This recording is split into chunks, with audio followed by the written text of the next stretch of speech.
One of the first topics that we want to learn about before we start looking into the Chinese People's Cultural Revolution is why did that revolution take place? And to help students understand some of the behaviors of the Communist Party of China today. To help get this started, we'll start looking at the history with the Opium Wars. So let's get started. Early on with trade, China's trade had some very natural advantages. Canton has some natural advantages that were given because of its preferred location along the coast of China for foreign trade, Canton being the city, as you can see on the map. It was very geographically and strategically placed to benefit from the expanding trade, especially trade with the emerging powers of Europe, such as Britain, France, Spain, and Portugal. Additionally, some of the other geographical advantages China had was that the monsoon winds would blow from the southwest, which will allow sailing ships to ride smoothly downwind across the Indian Ocean, Arabian Sea, and eventually to the South China Sea. It was a natural geographical advantage for Canton and early Chinese trade. However, since this is about the Opium Wars, we need to know about the history of opium. While few histories are so critical about the relationship between the West and the East, you cannot deny the impact the opium had on the monopolies. Apart from the obvious analysis of trade, profit and losses, and their context, the actual opium poppy, the flower, and the narcotic drug from it is the root of the problem. And it was a fixed element in all this that would be used as like an abstract language, which would be naturalized by asking for more concrete details about what was going on with this drug. Now, with the Opium Wars, there was two of them, 1839 to 1842, and then 1856 to 1860. The First Opium War would mark a critical juncture in the history of modern China, whereas the Second Opium War, which was followed by weakened trade and treaties, would lead to substantial civil unrest and be one of the reasons for the civil war between the nationalists and the communists in China that would dominate the first half of the 20th century history. With China, too, there was always a struggle between free trade or was it a form of retribution.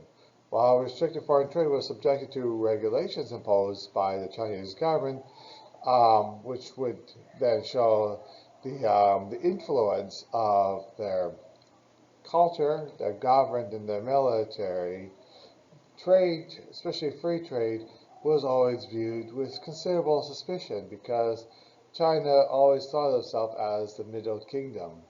And they believed they had everything that was needed already within their own traditional boundaries, and nothing else would be needed. And in fact, anyone outside the boundaries of China were viewed as barbaric compared to them.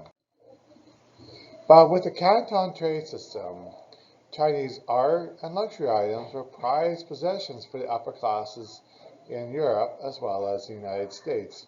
And this is because of the Industrial Revolution, the Second Revolution, the growth of global trade, the emergence of a middle class and upper class, and the wealthy elites, and the expanding, quote-unquote, like Western understanding of the world that was around them. But in China, Western traders would conduct business through a licensed monopoly company and the Kohan system of trade. While Great Britain, GBR, demanded greater access to China's markets, such as silver, for the silver, they were looking for England for tea and porcelain. So there was very limited of what the Chinese government was interested in trading with the European markets, whereas the British wanted the silver in particular.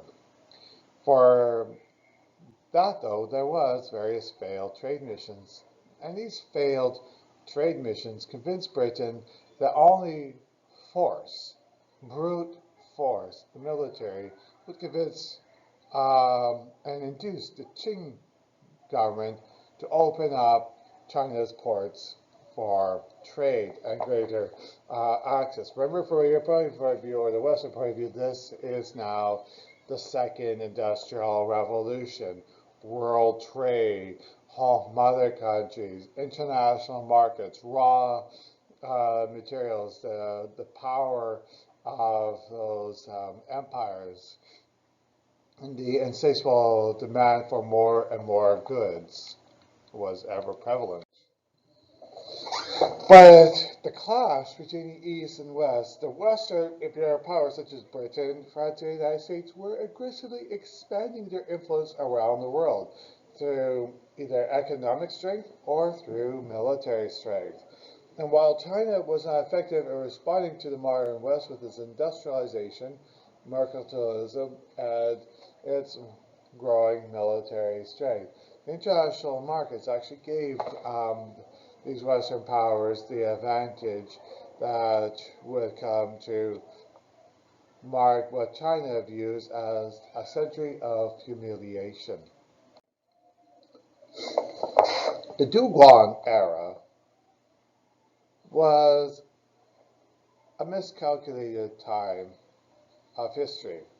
While China had this whole belief of the mandate of heaven and the dynastic cycle of their history, the Soviet heaven was miscalculated on what the European ideology was really about, that being the Chinese emperor.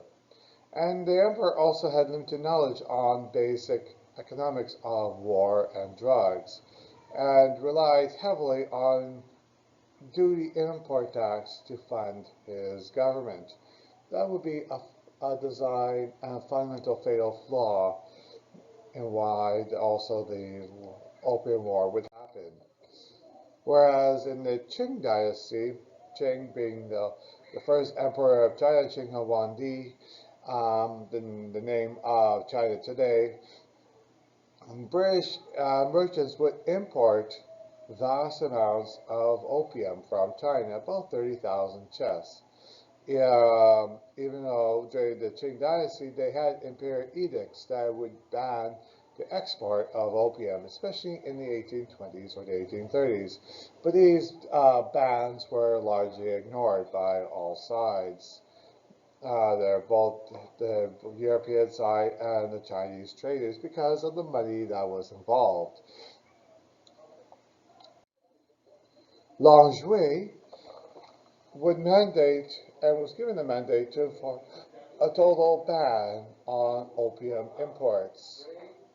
And because of this ban on opium imports, this will be a trigger for the first Opium War.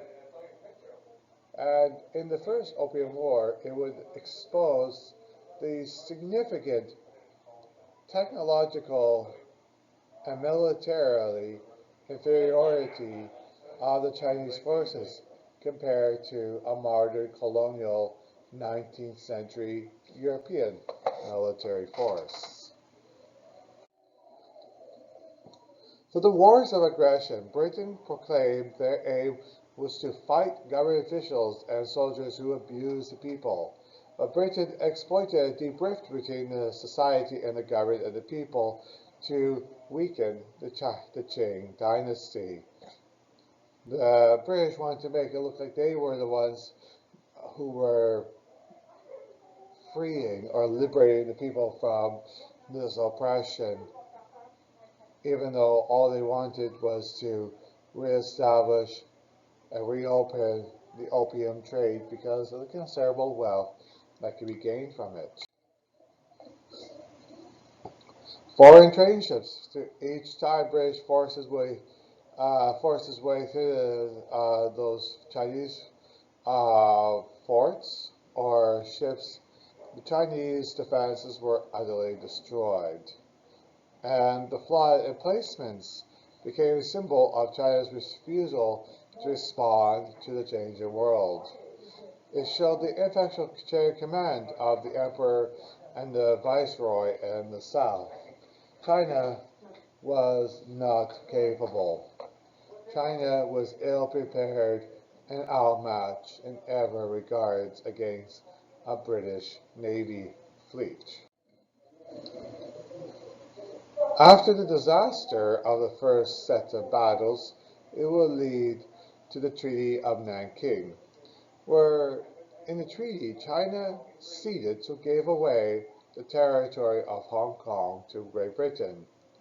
In the treaty, China, refused to open its borders before the war, now was forced to open its ports of trade to foreigners and to grant them special rights. China could no longer be its exclusive, closed-off kingdom. And the opium trade increased in the name of free trade with no regard to the Chinese government nor its people on what the substantially negative consequences are of using this drug. From a British point of view, this was all about making money and also weakening the bond between the emperor, the dragon emperor, and his people. Now, the effects of the First Opium War were as follows. First, the war brought great death and destruction to China, and the treaty was extremely detrimental to the society of China. The Treaty of Nanjing served to exploit China for further gains, as allowed the Europeans residents inside the country, the kingdom of China, despite what the emperor, the dragon emperor with the failing mandate of heaven wanted to have. And the opium trade continued to flourish and continued to saturate deeper and deeper into Chinese society. So while this was having severe detrimental effects on all aspects of Chinese society, Britain gained considerable wealth and money from the economics of the opium and the opium trade. For Britain, it was all about the business, all about the money, and they did not care about what was happening to the people nor the society. The First Opium War, the British ships treated the Chinese ships that were called junks as mere target practice. And as I mentioned before, the war showed that China was outmatched, outgunned,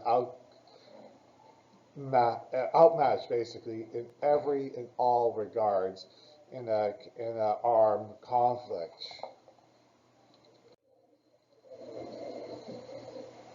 Now, with the trade and treaties and civil unrest, there was a second war, a second Opium War, which would break out. From the Second Civil War, or Second Opium War, Britain and France captured Beijing and forced China to open 11 more city ports for trade, which led to the Arrow War, which is the Guangzhou's authorities attempt to seize the Arrow, a Chinese-owned boat but British-registered ship, and charge its Chinese crew with piracy and smuggling.